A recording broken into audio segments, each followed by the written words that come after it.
নমস্কার বন্ধুরা, নতুন একটা ভিডিওতে আপনাদের প্রত্যেকে জানাই স্বাগতম। এই মুহূর্তে আবহাওয়ার গুরুত্বপূর্ণ খবর। দক্ষিণ চীন সাগরে ইতিমধ্যে যে নতুন টাইফুনটা তৈরি হয়েছে, টাইফুন রাগাসা, সেটা কিন্তু অনেকটা শক্তি বাড়ালো। টাইফুন কেন বলছি? দক্ষিণ চীন সাগরে কোনো নিম্নচাপ শক্তি বাড়িয়ে ঘূর্ণিঝড়ে পরিণত হলে তাকে টাইফুন বলা হয়। অন্যদিকে বঙ্গোপসাগরে যদি কোনো নিম্নচাপ তৈরি হয়ে সেটা শক্তি বাড়িয়ে ঘূর্ণিঝড়ে পরিণত হয় তাহলে সেটাকে সাইক্লোন বলা হয়।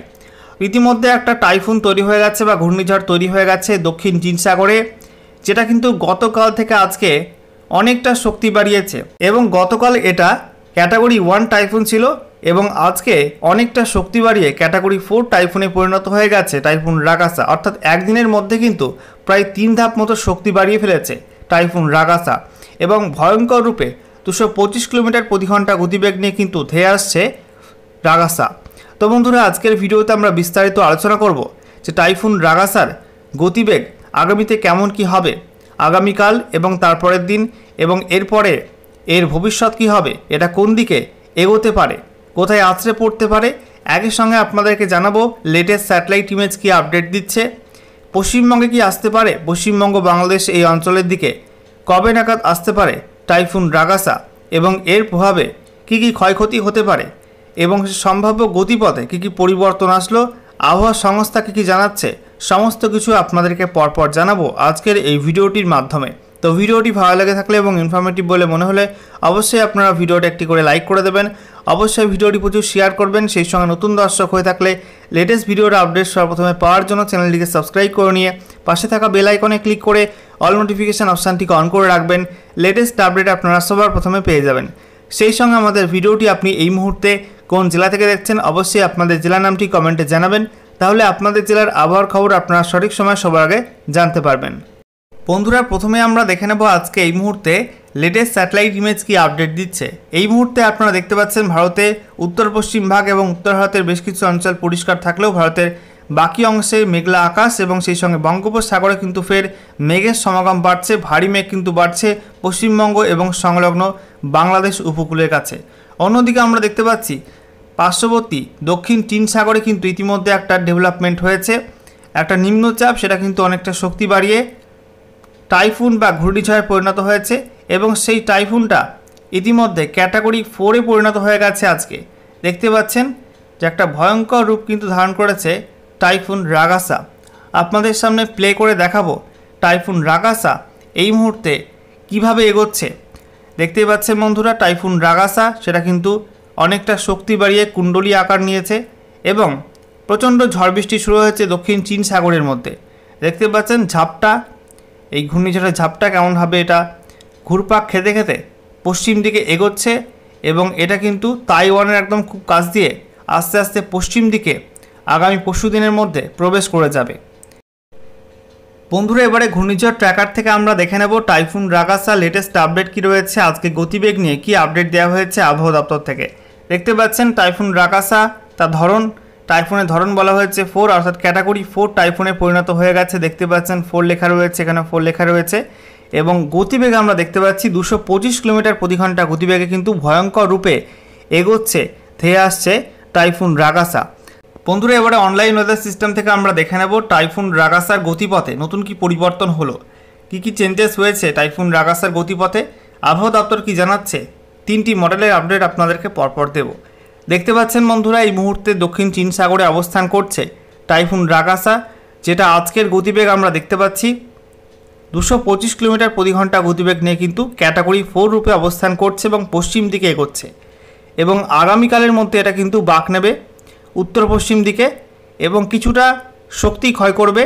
198 কিলোমিটার প্রতি ঘন্টা গতিবেগ থাকবে আগামীকাল এবং ক্যাটাগরি 4 থেকে ক্যাটাগরি 3-তে পরিণত হবে আগামীকাল।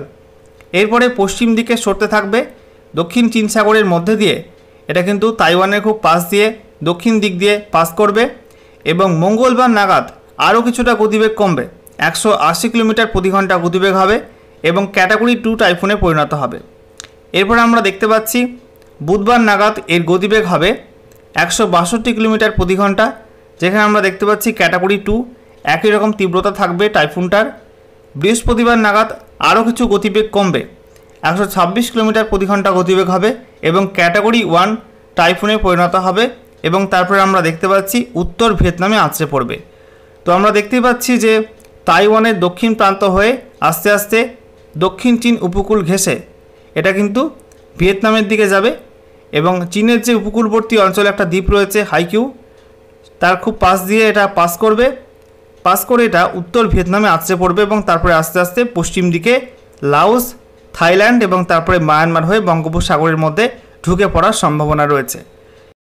এতক্ষণ আপনারা যে গতিপথটা দেখছিলেন সেটা কিন্তু জাপানের মডেল জেএমএ, সেই আবহাওয়া সংস্থার মডেল। এবারে আমরা দেখে নেব ইউকে মডেল কি বলছে। ইউকে মডেল বলছে এর গতিপথে কিন্তু পরিবর্তন হবে।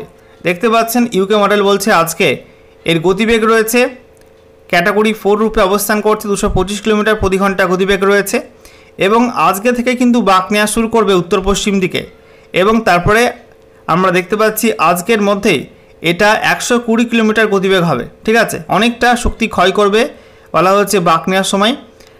120 কিলোমিটার প্রতি ঘন্টা গতিবেগ নিয়ে উত্তর পশ্চিম দিকে এগোবে এবং তারপরে আমরা দেখতে পাচ্ছি আগামীকাল এটা পশ্চিম উত্তর পশ্চিম দিকে সরবে এবং ক্যাটাগরি 1 টাইফুন রূপেই কিন্তু অবস্থান করবে দক্ষিণ চীন সাগরে।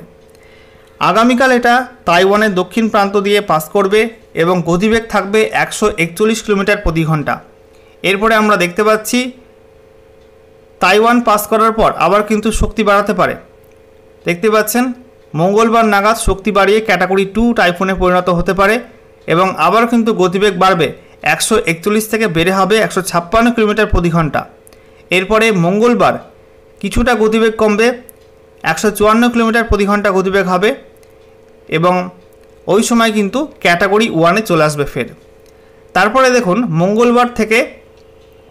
মঙ্গলবার সকাল থেকে রাতের মধ্যে কিন্তু অনেক ডেভেলপমেন্ট হবে, আবার কিন্তু অনেকটা শক্তি বাড়াবে, 2 ধাপ শক্তি বাড়াতে পারে। ক্যাটাগরি 1 থেকে একেবারে ক্যাটাগরি 3-তে পরিণত হতে পারে মঙ্গলবার রাতে।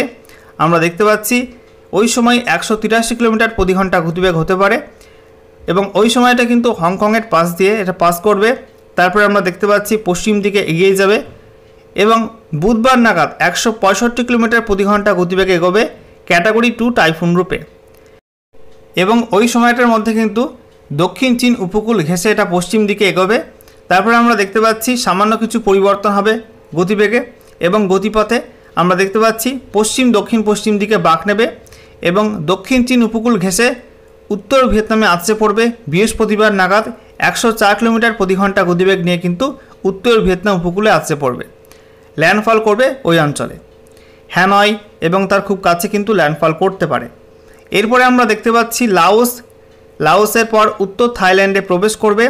শুক্রবার নাগাদ আমরা দেখতে পাচ্ছি উত্তর থাইল্যান্ড হয়ে মায়ানমারের মধ্যে কিন্তু ঢুকে পড়বে এবং তারপর থেকে এটা আস্তে আস্তে নিম্নচাপ বা ঘূর্ণাবর্ত রূপে বঙ্গোপসাগরের মধ্যে ঢুকতে পারে। এতক্ষণ আপনারা দেখছিলেন ইউকে মডেলের আপডেটটা। এবারে আমরা দেখে নেব ECMWF মডেল কি আপডেট দিচ্ছে, এর গতিপথে কী কী পরিবর্তন আসলো। তো আমরা দেখতে পাচ্ছি ECMWF মডেল বলছে এটা আজকে অবস্থান করছে দক্ষিণ চীন সাগরে এবং আজকে এখানে দেখাচ্ছে ক্যাটাগরি 4 রূপে অবস্থান করছে, গতিবেগ 225 কিলোমিটার প্রতি ঘন্টা। আজকে দুপুরের পর থেকে এটা বাঁক নেওয়া শুরু করবে এবং বাঁক নিতে নিতে এটা উত্তর পশ্চিম দিকে যাবে। এই সময় আজকে দুপুরের পর থেকে এর গতিবেগ কমে আসবে, 124 কিলোমিটার প্রতি ঘন্টা গতিবেগ থাকবে আজকে দুপুরের পরপর এবং ক্যাটাগরি 4 থেকে ডাইরেক্ট ক্যাটাগরি 1-এ পরিণত হয়ে যাবে। এরপরে উত্তর পশ্চিম দিকে এগিয়ে যাবে। তারপরে আমরা দেখতে পাচ্ছি আগামীকাল এটা আবারও কিন্তু শক্তি বাড়াচ্ছে, আগামীকাল ক্যাটাগরি 3 টাইফুনে পরিণত হবে এবং গতিবেগ থাকবে আগামীকাল 183 কিলোমিটার প্রতি ঘন্টা এবং আগামীকাল থেকে মঙ্গলবার ওই সময়টার মধ্যে অর্থাৎ সোমবার থেকে মঙ্গলবারের মধ্যে তাইওয়ানের দক্ষিণ প্রান্ত দিয়ে পাস করবে এবং আমরা দেখতে পাচ্ছি মঙ্গলবার বলছে এটা আরও শক্তি বাড়াবে। মঙ্গলবার শক্তি বাড়িয়ে কত হবে দেখুন, মঙ্গলবার শক্তি বাড়িয়ে 213 কিলোমিটার প্রতি ঘন্টা হবে এবং ক্যাটাগরি 4 রূপে এটা কিন্তু চীনের দক্ষিণ প্রান্তের দিকে এগিয়ে যাবে। তারপরে হংকংয়ের ওপর দিয়ে আমরা দেখতে পাচ্ছি দক্ষিণ চীন উপকূলবর্তী অঞ্চলের ওপর দিয়ে এটা যখন যাবে তখন আরও কিছু গতিবেগ কমাবে, 120 কিলোমিটার প্রতি ঘন্টা গতিবেগ হবে এবং ক্যাটাগরি 1 টাইফুন হবে এবং দক্ষিণ চীন উপকূল ঘেঁষে এটা কিন্তু আরও দক্ষিণ পশ্চিম দিকে এগিয়ে যাবে। এরপরে বৃহস্পতিবার নাগাদ এটা কিন্তু আছড়ে পড়তে পারে হ্যানার ওপরে। তিনটি মডেলই আপনাদেরকে পরপর দেখালাম। তিনটি মডেলে কিন্তু একই দিক নির্দেশ করছে, অর্থাৎ দক্ষিণ চীন সাগরে তৈরি হয়েছে, উত্তর ভিয়েতনামে আছড়ে পড়বে, তারপরে দক্ষিণ পূর্ব এশিয়ার একাধিক দেশ অতিক্রম করে পশ্চিম দিকে এগিয়ে যাবে, অর্থাৎ বঙ্গোপসাগরের দিকে কিন্তু আগামীতে এই সিস্টেমটা ঢুকে পড়তে পারে। তিনটি মডেল কিন্তু দেখাচ্ছে, দেখতেই পাচ্ছেন। জেএমএ জাপানের আবহাওয়া সংস্থা তারাও কিন্তু জানাচ্ছে একই মডেল। ইউকে মডেল তারাও কিন্তু একই গতিপথ, একই দিক নির্দেশ করছে, এবং ইসিএমডব্লিউ মডেল কিন্তু একই দিক নির্দেশ করছে। এদের দিক কিন্তু একই, কিন্তু গতিপথ এবং গতিবেগের মধ্যে কিছু কিছু পরিবর্তন রয়েছে। বন্ধুরা, এবারে আমরা দেখে নেব টাইফুন রাগাসা কবে নাগাদ বঙ্গোপসাগরের মধ্যে ঢুকে পড়তে পারে এবং বাংলার দিকে ধেয়ে আসার সম্ভাবনা কতটা কি রয়েছে। দেখতে পাচ্ছেন আজকে রবিবার ইতিমধ্যেই দক্ষিণ চীন সাগরে ক্যাটাগরি 4 টাইফুন রূপে অবস্থান করছে। গতিবেগ কিন্তু 225 কিলোমিটার প্রতি ঘন্টা, এবং আমরা দেখতে পাচ্ছি আজকে রাতের মধ্যে এটা আস্তে আস্তে উত্তর পশ্চিম দিকে সরছে। উত্তর পশ্চিম দিকে সরে আগামীকাল সোমবার 22 সেপ্টেম্বর আমরা দেখতে পাচ্ছি তাইওয়ানের দক্ষিণ প্রান্ত দিয়ে এটা পাস করবে, এবং ধীরে ধীরে কিন্তু কখনো শক্তি বাড়াবে, কখনো শক্তি ক্ষয় করবে। এই প্রসেস কিন্তু চলবে, উপকূলে আঘাত হানা পর্যন্ত এই প্রসেস চলতে থাকবে। এরপর আমরা দেখতে পাচ্ছি 22 তারিখ রাতের দিকে তাইওয়ানের দক্ষিণ প্রান্ত দিয়ে পাস করতে করতে এটা পশ্চিম দিকে এগিয়ে যাবে, এবং তারপরে আমরা দেখতে পাচ্ছি মঙ্গলবার 23 সেপ্টেম্বর এটা দক্ষিণ চীন উপকূলে একদম খুব কাছে চলে আসবে। তারপরে আমরা দেখতে পাচ্ছি আস্তে আস্তে সিস্টেমটা কিন্তু পশ্চিম দিকে সরছে এবং হংকং তার খুব কাছ দিয়ে পাস করবে। তারপরে আমরা দেখতে পাচ্ছি এই সিস্টেমটা কিন্তু আরও পশ্চিম দিকে সরছে, এবার পশ্চিম দক্ষিণ পশ্চিম দিকে বাঁক নেবে। দেখতে পাচ্ছেন চীনের একটা দ্বীপ রয়েছে হাইকিউ, এদিকে উত্তর দিকে ইউলিন, এর মধ্যবর্তী অঞ্চল দিয়ে এটা পাস করবে। ওই সময় কিন্তু সমুদ্র প্রচণ্ড উত্তাল হয়ে যাবে এবং দক্ষিণ চীন উপকূল জুড়ে প্রচণ্ড ক্ষয়ক্ষতি হওয়ার সম্ভাবনা রয়েছে। এরপরে 25 সেপ্টেম্বর বৃহস্পতিবার নাগাদ এটা আস্তে আস্তে কিন্তু উপকূলের দিকে এগিয়ে আসবে এবং উত্তর ভিয়েতনাম উপকূলে আঘাত হানবে টাইফুন রাগাসা। আমরা দেখতে পাচ্ছি বৃহস্পতিবার বেলা বাড়ার সঙ্গে সঙ্গে এটা কিন্তু দ্রুত পশ্চিম দিকে এগিয়ে যাবে এবং ওই সময় কিন্তু ঘূর্ণিঝড় থেকে শক্তি ক্ষয় করে নিম্নচাপে পরিণত হবে। এরপর আমরা দেখতে পাচ্ছি নিম্নচাপটি শুক্রবার ভোরের দিকে লাওস এবং তারপরে উত্তর থাইল্যান্ড হয়ে পূর্ব মায়ানমার এবং সংলগ্ন অঞ্চলে পৌঁছাবে। এরপরে শুক্রবার বেলা বাড়ার সঙ্গে সঙ্গে আমরা দেখতে পাচ্ছি সিস্টেমটা মায়ানমারের উত্তর সাইড হয়ে আস্তে আস্তে মধ্যভাগে প্রবেশ করবে। তারপরে পশ্চিম মায়ানমার উপকূলে অর্থাৎ বঙ্গোপসাগরের পূর্বাঞ্চলে এটা প্রবেশ করবে এবং ওই সময় বঙ্গোপসাগরের মধ্যে একটা ঘূর্ণাবর্ত বা সাইক্লোনিক সার্কুলেশন তৈরি হতে পারে। সেই ঘূর্ণাবর্তের সঙ্গে কিন্তু সিস্টেমটা অর্থাৎ টাইফুন রাগাসার সিস্টেমটা কিন্তু মিশে যাবে এবং একত্রিত হয়ে একটা ভারী নিম্নচাপ তৈরি করতে পারে এবং ওই সময় কিন্তু সমুদ্র প্রচণ্ড উত্তাল হয়ে উঠবে, বঙ্গোপসাগর প্রচণ্ড উত্তাল থাকবে। সেই সঙ্গে আপনাদেরকে জানিয়ে রাখি পশ্চিমবঙ্গ উপকূল, দক্ষিণবঙ্গের বেশ কয়েকটা জেলা এবং বাংলাদেশের মধ্যে প্রচণ্ড ঝড় বৃষ্টি হবে ওই সময়টায়, অর্থাৎ 27 সেপ্টেম্বর কিন্তু প্রবল ঝড় বৃষ্টির সম্ভাবনা রয়েছে। 26 থেকে 27 সেপ্টেম্বরের মধ্যে কিন্তু বঙ্গোপসাগরে টাইফুন রাগাসা সিস্টেমটা ঢুকে পড়তে পারে।